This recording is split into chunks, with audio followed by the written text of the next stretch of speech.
لو ما اتجوزتيش جوزك ايه اللي كان ممكن تفتقديه؟ بس انا بتكلم على جوزك انت بالذات مش الجواز عموما.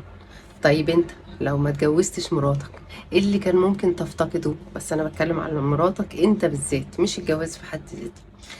تعالوا نلعب اللعبة دي مع نفسنا. في بعض الأحيان لما الدنيا تقفل قوي قوي ونحس إن إحنا مش طايقين شريك الحياة، أو إن إحنا بدأنا نحس بملل، أو إن يعني الحياة معاه ما بقتش أحسن حاجة، وبقت كده طاقتي خلصانة وبتلكك له على أي حاجة، أو بتلكك لها على أي حاجة. تعالوا كده نصارح نفسنا بينا وبين نفسنا ونقول: هو أنا لو يعني جوزي ده مش موجود أو مراتي دي مش موجودة، ما كنتش قابلتها أصلا، ما كناش اتجوزنا، كان ايه اللي هفتقده؟ هتلاقي نفسك او هتلاقي نفسك بتجاوبي بحاجات كتير. كنت هتفتقدي مثلا روحه المرحة لو هو عنده مرح، او هتفتقدي رجولته وغيرته عليكي، او هتفتقدي انه مسؤول، او هتفتقدي انه هو مثلا بيخرج وبيحب السهر وكده، فيعني بسطك في النقطة دي ايا مكان برضو. وهو نفس الحكاية او حضرتك نفس الحكاية، هتلاقي نفسك بتفتقد حاجات معينة. في الوقت ده اتأكد ان انت في نعمة، وان اي حاجة بنكتسبها فاكيد بيبقى قصادها في حاجات تانية بنخسرها، او على الاقل ما بتبقاش موجودة.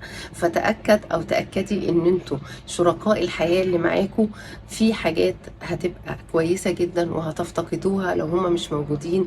وقتها بس هتعرفوا ان الملل اللي انتوا فيه او الطاقة الخلصانة، او ان انتوا بتتلككوا لهم على اي حاجة، دي مجرد عارض بسيط جدا للفترة الزمنية الطويلة اللي احنا بنقضيها مع بعض، واكيد بتعدي في وقت من الاوقات.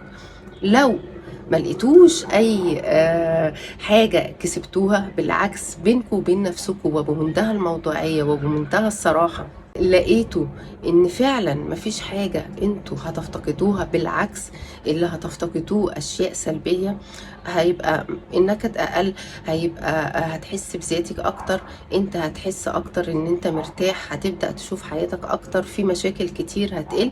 لو لقيتوا اللي انتوا هتفتقدوه كلها اشياء سلبية، وان انتوا مش لاقيين حاجة ايجابية، فانتوا محتاجين ضروري تلجأوا لمتخصص في العلاقات واستشاري او كوتش، لو انتوا مش قادرين تحلوا ده مع نفسكم.